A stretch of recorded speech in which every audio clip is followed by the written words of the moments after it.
Hello बच्चों, नमस्कार। मैं विराम फिजिक्स की क्लास 12 में आज आपके द्वारा जो हमसे प्रश्न किया गया था कि सर इस प्रॉब्लम को बता दीजिए, उस प्रॉब्लम को सरल से सरल भाषा में आपको सिखाऊंगा, समझाऊंगा।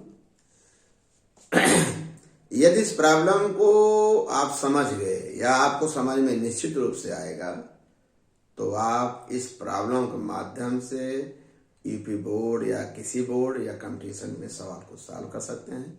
यह जो न्यूमेरिकल प्रॉब्लम है चुंबकीय गतिमान आवेश तथा चुंबकीय क्षेत्र से संबंधित है। पहले तो मैं न्यूमेरिकल प्रॉब्लम को पढ़ता हूं, फिर आपको अच्छी तरह से समझाऊंगा। न्यूमेरिकल प्रॉब्लम है, दो पतले सीधे एवं अनंत लंबाई के समांतर तार एक दूसरे से 0.1 मीटर की दूरी पर हैं तथा प्रत्येक में 10 एम्पीयर की धारा है। दोनों तारों से 0.1 मीटर की दूरी पर एक बिंदु पर चुंबकीय क्षेत्र ज्ञात कीजिए जब तारों में धारा समान दिशा में हो तथा विपरीत दिशा में हो। ठीक बेटा, यह न्यूमेरिकल प्रॉब्लम है। हम क्या किए बेटा, जो तार हैं एक पी और क्यू, इनके बीच की दूरी कितनी कह रहा है सवाल में? 0.1। ये जो दोनों तार हैं, आप समझिएगा बढ़िया से, ये दोनों तार हैं, ये जो कागज है या ब्लैक बोर्ड है, आपके लिए कागज होगा, कागज के तल के लंबवत हैं। ये दोनों तार ऐसे हैं, ठीक, कागज के तल के लंबवत हैं। तो निश्चित रूप से जो चुंबकीय क्षेत्र होगा वो कागज के तल में होगा। देखो ऐसे है सवाल है। अब इन दोनों तारों से कितनी दूरी पर कहा? 0.1 मीटर की दूरी पर। देखो यहां से भी 0.1, यहां से भी 0.1। यही आपको जब कॉपी में फिगर बनाते थे यही आपको कम समझ में आता था। ये कैसे? यहां जो पॉइंट है, अब यहां ये पॉइंट बता रहा, दोनों डॉट पॉइंट है, ये बता रहा है कि दोनों धाराएं एक ही दिशा में बह रही हैं। और हम ये देखिए ऐसे, ये अगर ये धारा दिशा माने ऐसे, ये कागज तल के लंबवत है तो निश्चित रूप से चुंबकीय क्षेत्र प्लेन में होगा, कागज के तल में होगा। ये अगर ये समझ गए तो इस सवाल में सिर्फ गणना ही बाकी रही। Concept clear? आगे बढ़ो। अच्छा, अगर तब तार PQ के कारण, चूंकि सीधा है लंबा है, तो फार्मूला क्या लगेगा? μ0/2 पाई I/r, एक फार्मूला लगेगा सीधे और लंबे तारों के लिए, आपको पता है।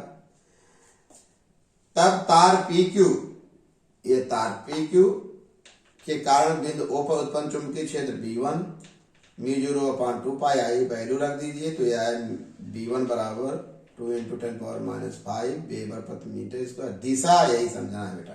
अब देखिए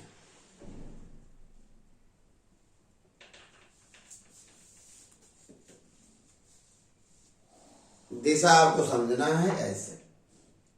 आपने धारा की दिशा के लगातार के लंबवत ऊपर के लिए देखिए, अंगुलियों चारों ऐसे दाएं हाथ के, देखो किधर हो रहा है, अर्थात दिशा जो होगी OP पर लंबवत होगी B1 की दिशा। B1 की दिशा जो होगी, दिशा क्या हो? OP के लंबवत। किसकी दिशा? B1 की दिशा OP के लंबवत। देखो बेटा समझ लो सरल भाषा में। देखो ये क्या हुआ, अंगुली, ये अंगूठा धारा दिशा में होता है, अंगुली कहाँ होती है? उस पॉइंट पर होती है।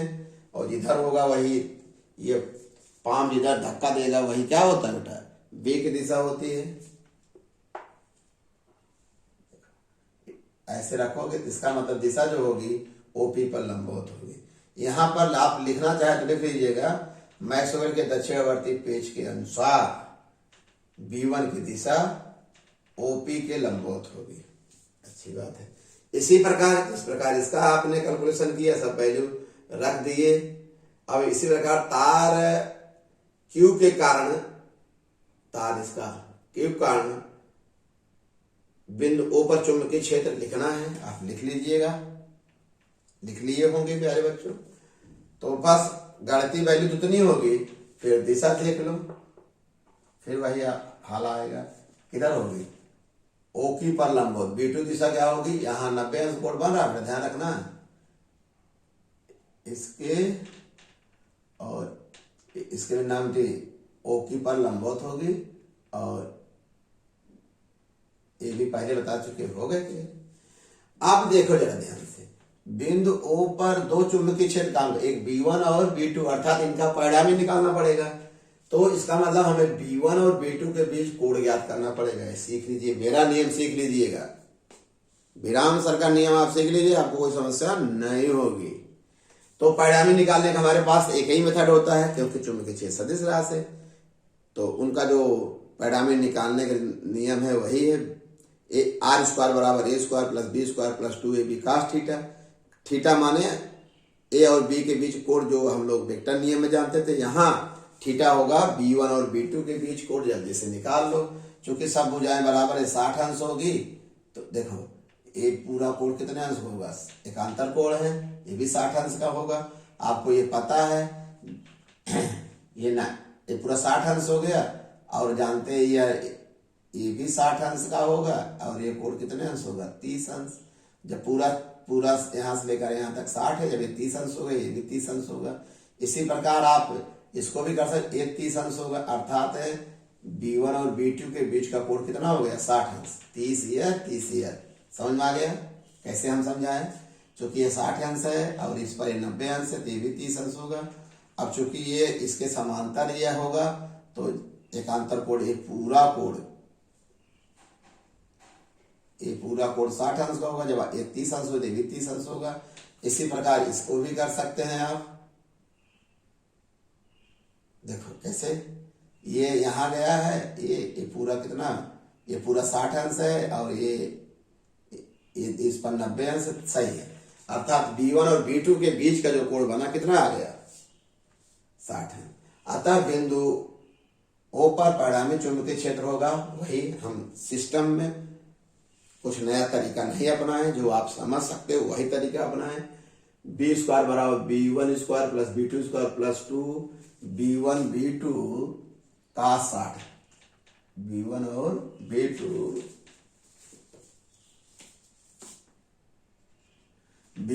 cos 60। अब हम मान रख दीजिए, ये वैल्यू आ गई बेटा, cos 60 का वैल्यू कट गया 3, अब इसका वर्गमूल ले लिए, वैल्यू रख दीजिए, ये रिजल्ट आ गया। B की दिशा देखो, ये B की दिशा तार माने PQ के समांतर होगी। किस नियम के अनुसार? मैक्सवेल के दक्षिणावर्ती पेज से लगाओगे तो B की दिशा किधर होगी? तार PQ के समांतर होगी। कहीं दिक्कत हो रही है? अब जो सवाल दूसरा कह रहा है, धारा की दिशा क्या कर दे? एक दूसरे के, दोनों समांतर तारों में धारा की दिशा क्या है? एक दूसरे के विपरीत हो। अब ये धारा, ये नोक मान लीजिए, एक कागज तल के लंबवत नीचे की ओर हो गई, ये कागज तल के लंबवत ऊपर की ओर, विपरीत कर दिए, यही समझिएगा। तो दोनों के बीच सब वैल्यू वही है। अब क्या करेंगे? सेम भाषा लिखना है, सवाल दो में सेम। तार P के कारण यही रिजल्ट भी लिखना है, सब कुछ वही लिखना है, चेंज भी नहीं करना। देख लो, अब ये अंगूठा कागज तल का लंबवत नीचे को, देखो ऐसे है बेटा, ऐसे करोगे तब भी B1 की दिशा OP पर लंबवत होगी। पूरी भाषा लिखिएगा बेटा, सवाल नंबर 2 पर ये सेम लिखिए। तार PQ के बिंदुओं पर चुनके ये पूरा लिखिए, ये भी पूरा लिखिए। केवल परिणामी चेंज होगा, बस केवल क्या चेंज होगा? रिजल्टेंट। अब बेटा ये 60 अंश है, आपको पता है, और इसके बीच का कोण 90 डिग्री, ये भी पता है, और ये कितने अंश होगा? 30 अंश होगा। सेम इसी प्रकार सेम ये करना चाहते, सेम इसी प्रकार ये भी 30 अंश आ जाएगा, और ये 60 अंश है। तो अब B1 और B2 के बीच कितने अंश पढ़ो? 120 अंश। सेम भाषा लिखिएगा, सेम उतार लीजिए सवाल नंबर 2, क्योंकि सब कुछ वही है, केवल धारा की दिशा बदलने के कारण B1 और B2 की दिशा क्या हो गई है, जो इस फिगर में ऐसे थी, इस फिगर में इस चित्र के अनुसार होगी। और आप समझना चाहते हो तो समझ लेना, ये धारा की दिशा नीचे हो गई और ये ऐसे करेंगे तो ओपी पर नंबर इधर होगी, क्योंकि ये ऊपर है तो ऐसे करो तो ऐसे सही है। बहुत ही सरल भाषा में सिखा रहे हैं, केवल आपको अतः बिंदु O पर परिणामी चुंबकीय क्षेत्र की जो दिशा होगी सब कुछ वही लिखोगे। अब B1 और B2 के बीच 120 अंश का कोण रख दिए, कहाँ से 120 अंश का -1/2 होता है, -1/2 करें, ये इससे कट गया, एक इससे कट गया, ये रिजल्ट आ गया। दिशा क्या होगी, PQ के लंबवत होगी। मुझे विश्वास है आपके मन में जो कंफ्यूजन था इस न्यूमेरिकल के प्रति पूरी तरह से साफ हो गया होगा और अच्छी तरह से समझ में आ रहा है। कोई प्रॉब्लम होगी तो आप हमसे चर्चा करिएगा, कमेंट्स करिएगा।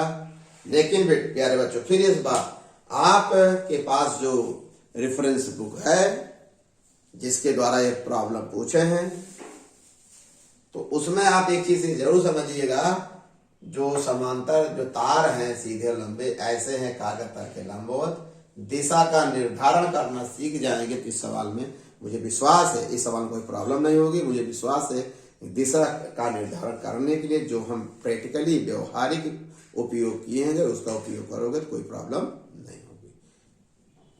प्यारे बच्चों, इसका नोट्स बना लीजिएगा। ओके, धन्यवाद।